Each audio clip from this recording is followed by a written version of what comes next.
Stay laser-focused on efficiency while investing in people, technology, and AI.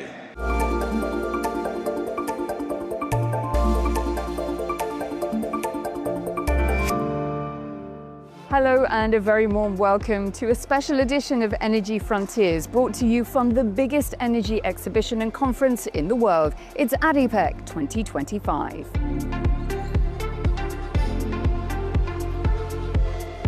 Global leaders from right across the energy value chain have gathered here to build more robust and resilient energy systems, harnessing the full power of data, AI, innovation and collaboration. ADIPEC broke records this year, attracting around 240,000 visitors and generating $46 billion in deals, including major upstream and LNG agreements.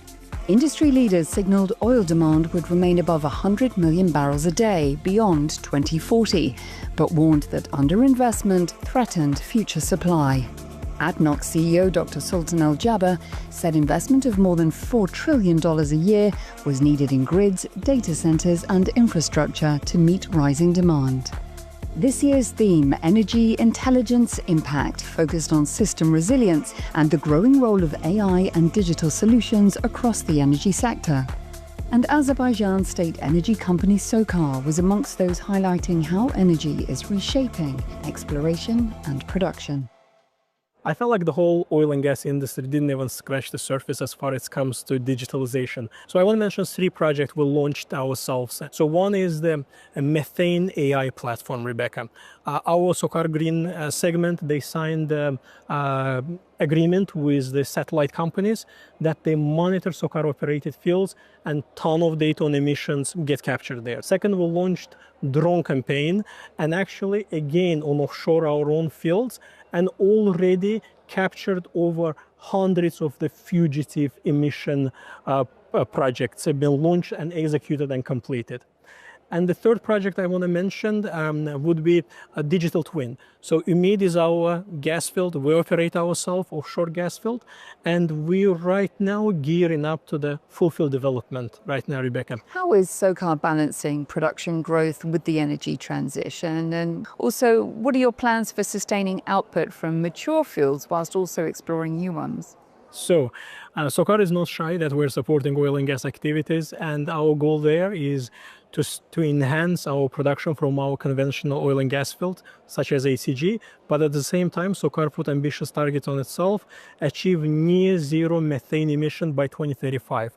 We are launching a large number of incremental projects. What those projects do? They add additional production on top of the base, which will stabilize the production plateau. At the same time, we are also looking into infrastructure-led development and production. Case in point is the Karabakh project.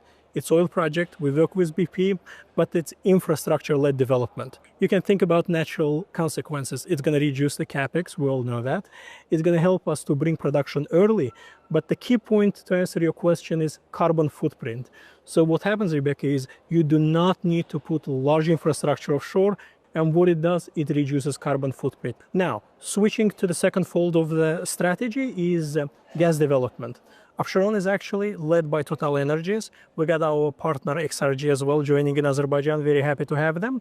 But what's happening is, along your normal KPIs such as IRR of the project, capex intensity, production, obviously output from the project as a gas, we are implemented carbon footprint measurements. Deals at ADIPEC this year reflected growing UAE-Azerbaijan cooperation, with Dragon Oil's new partnership with SOCAR, BP's transition and upstream talks, plus a planned stake in the Southern Gas Corridor by ADNOC's energy arm XRG. AIQ, the Abu Dhabi company backed by ADNOC and Presight, which develops AI solutions across the energy value chain, spoke to Energy Frontiers about their strategic expansion in the Caspian region and how its technology, designed to slash emissions and boost safety, could benefit Azerbaijan. Ali, when it comes to AI, it's been much discussed, as it should be, here at ADIPEC 2025. How do you believe your solutions are helping energy majors become more efficient and lower their costs across the board? I think for us, what we did, we really focused where the ask is. We focused at the asset level. People really focus at saying, hey, you need the associated infrastructure to start with. That's not true.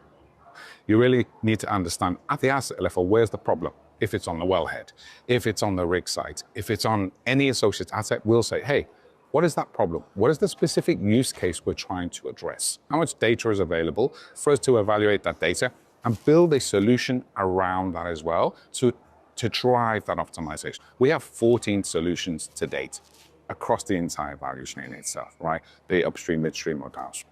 And which ones in particular will help accelerate the energy transition for companies? We have a solution that's called RoboWell. That sits on top of the wellhead itself.